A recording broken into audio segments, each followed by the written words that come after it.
ang tao nga normal, kinang normal nga tao ba, naagid na siya ay ambisyon sa iyang kinabuhi. Ang taong buang, maoy-way ambisyon. Kamo, naamoy ambisyon? Mayo. Di mo buang. Kay kanigong atong ambisyon, mga desires ba, mga pangandoy, mauni ang mugiya nato sa atong kada adlaw nga buhat. Kay wa tay ambisyon, wa gimahitabo. Nanglitan ron pare, mga ambisyon nga sa may ambitious pare. Madato, sige yung kolekta. Misa yung maayo. Kolekta yun kay aron ang kwarta mo suod.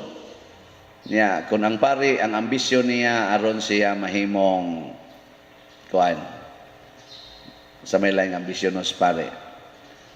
Maliwat ni San Vicente Ferrer, pare man ni siya. Mangita sa paagi nga ang kinabuhi San Vicente, mo sigihag sunod aron maliwat. Kamo unsa may inyong ambisyon? Ang ambisyon mong madato. So ang ambisyon sa tao nga anhi ra kutob sa kalibutan makapastress.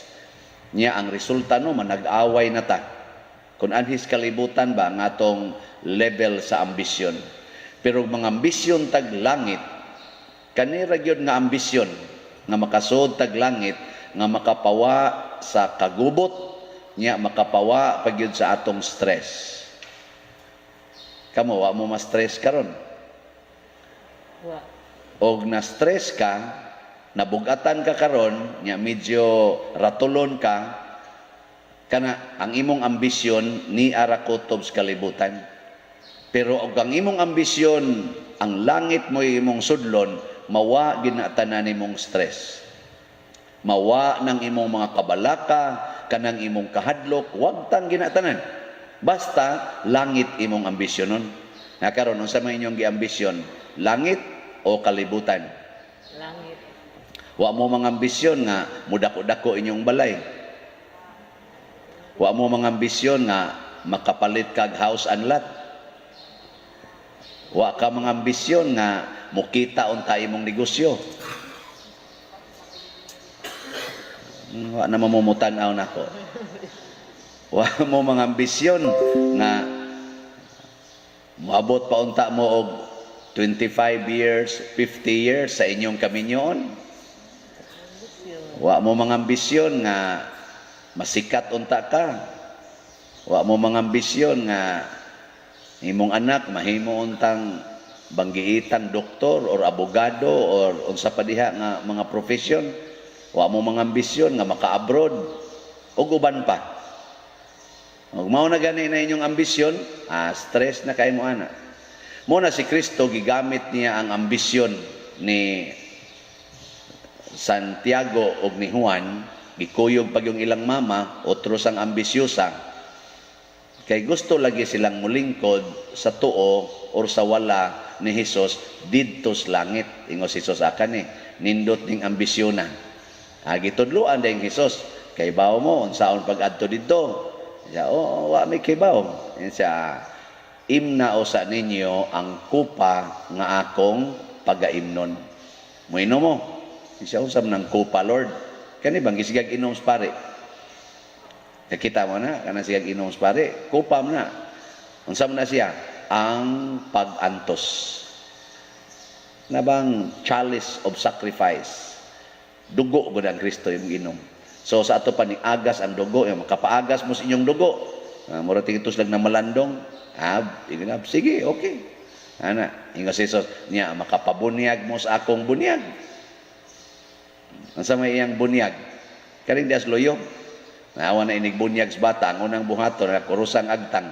Ano man, kinahanglan mo pasaan ka sa imong cross o magpalansang ka sa cross. Pasabot, kinahanglang mga ambisyon sa kang mamatay para sa Ginoo. So mag-antos para sa Ginoo, magpakamatay para sa Ginoo. Kanang duha, ingon na sila, kahimo mi ana. Kamo, makahimo mo na. Okay, tubag. Andam na mong magantos para sa Ginoo, andam na mong magpakamatay para sa Ginoo. Sige. Og mo nga ka, lisod pa pader, padoong ka sa impyerno. Ang imong ambisyon dinhi ra gyud sa kalibutan. Pero mga ambisyon na kaglangit, padoong na kas langit, andam na jud kang magantos para sa Ginoo, magpakamatay para sa Ginoo. Og nahitabo gina ni Santiago, nagantos siya uban sa mga apostoles ngayang kauban og namatay siya gani. Si Santiago, si St. James mao'y unang namatay sa 12 ka apostoles. Unang gipatay ba, unang gimartir. Si kuan man gito, si Judas man gito'y unang namatay, pero siya may nagpakamatay niya, naghikog mo to siya. Pero ang gipatay gyud una tungod sa iyang pagsaksi, iyang pagtuo sa Ginoo, mao gyud si St. James. Datuman gid iyang ambisyon. Muna ka mo pang ambisyon sad mong malangit. Unsa to'y requirement para malangit? Magantos para sa Ginoo, magpakamatay para sa Ginoo. Pananglitan, magsiminto ka ng daan. Nadi, siminto, gahapon, lungag pa sa ito, himos la imburnal. Unsa man na? Para na sa Ginoo, para nimo? Tubag. Mao lagi akong pangutana ba, para ba na sa Ginoo o para nimo? Gatan-aw ko diha sa nagsiminto, humol ilang tiil sa siminto, nyab ana porting inita, nyab sigig kakha ng siminto, ang pare diri nanighawak lang gatan-aw. Hadlok pa mapiskan ang mga tao to saog porting pisik now. Kaingon ko og para lang ni silang kaugalingon, di ni sila humol diha. Magbuhat na gani tagkaayuhan para sa uban, para na nas Ginoo. Muna kaning ato mga frontliners, musugot sila sa dili, ang ilang gibuhat sa pag-atubang anang mga COVID victims, para ginas Ginoo. Oh, kay para man sa uban. Unya, murisgo ka. Murisgo ba? Sunang ka nakadagko ana diyang kuan, katong truck, simbak ko oroy og masipyat na inigtuyok anang mugawas nas gituyukan adto muligid paduong nimo. Mura jud kag gipison diha. Para nas Ginoo. O diri sa dapita, naasan sila dihay mga tanom, ilas ang gipaputlan ang mga dahon.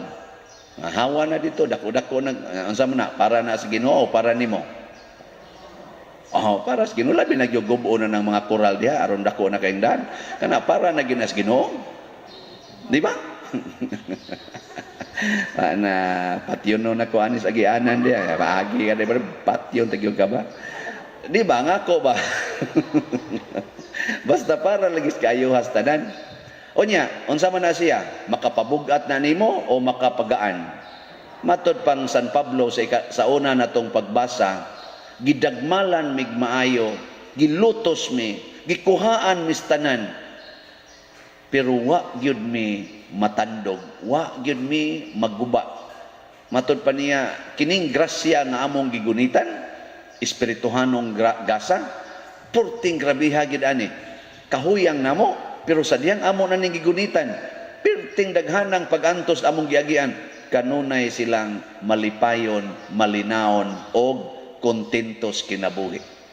So ang sikreto di ay aron ta malipay dinhis kalibutan og didto sa sunod sa langit maura gyud ang pag-antos para sa Ginoo og pagpakamatay para sa Ginoo. Nya ibutang tani nga atong ambisyon. Ambisyon ba? May daghang magpatambag na ko karon, pader tabangi in taon ni unsaon man ni ako mga anak din adyo ko kapa-enroll. Wa sa ko ikapalit aning computer kay para sa ilang aning online nga klase. Pastang paita gyud pader. Nako ayaw na lang na pa-eskwelaha imong anak. Haron wa kay stress. So unya pa ang ila in taong kaugmaon, nako tudlo ilang naon saon pag-adtos langit, wa magkinahanglang online classes ang langit. Wa magkinahanglang palit ka ng laptop, wa magkinahanglan, wasan magkinahanglan nga moso jud kag classroom. Ang gikinahanglan lang kamao kang muantos, kamao kang magpakamatay para sa Ginoo, pinaagi sa matud pa ni Kristo sa atong ebanghelyo, magpaulipon og mahimo kang alagad sa tanan. Kinahanglan pa bago ng eskwelahan? Ha? Daghan kay tadihang nakatukod og building porting tag-asa, porting nindota mo himog tiles, porting nindota mo mason og mo panday. Nga wa gyud grado, di gyud ka mo musuwat. Imong pasuwaton, ay lang pa di ko ka mo musuwat, pero tudluig unsaon pag himo anang building, porting nindota, pagkadaghang profesional nga mo iniguba sa mga building. Mito, apil ng pari. Na ako'y nakita nga parokya, nahibawan nga bago pang gitukod sa mga tao ang ilang building nga 2-story, ni gasto silang hapit mo 20 million ato. Pag abot sa bagong pare, kay wa siya kauyon, gipaguba yun. Og nagtukod siya bago. Diha gihapon anang iyang giguban, og ang mga tao gyapoy iyang gipabayad, buangon. Way, hibang kaagan sa unsaon pagpanday. Porting kapuya ato. Kaapil ra ba kog contribute ato. Kana ba? Sakit kayo na sa mga tao. Profesional, pare, monsignor, maoy nagpaguba. Aron tukuron og balik, og pabayron ang mga taong maoy nagtukod adto, wapay napo katuig ang milabay. Kaning ato din giguba ra ba sa ako. Naigo om sa kuan ni Hinoon. Oy, wa ta gigubay, giayo na to. Gubaon man to pag-abot nako, giayo. Gubaon ang tiles, gubaon ang ceiling, gubaon ang atop, gubaon ang atong wiring, giayo. Nya pagkaayo na, gipunan. Sige gid pa der. Dipitsahe kinang imong kabuang. Ilhan mo na, ma-relax man ta basta dili ta buangon. Nya kun buangon ta bisag unsa pa kanindot sa tong gibuhat, mas stress gid ta. Sige manindog data mga relax.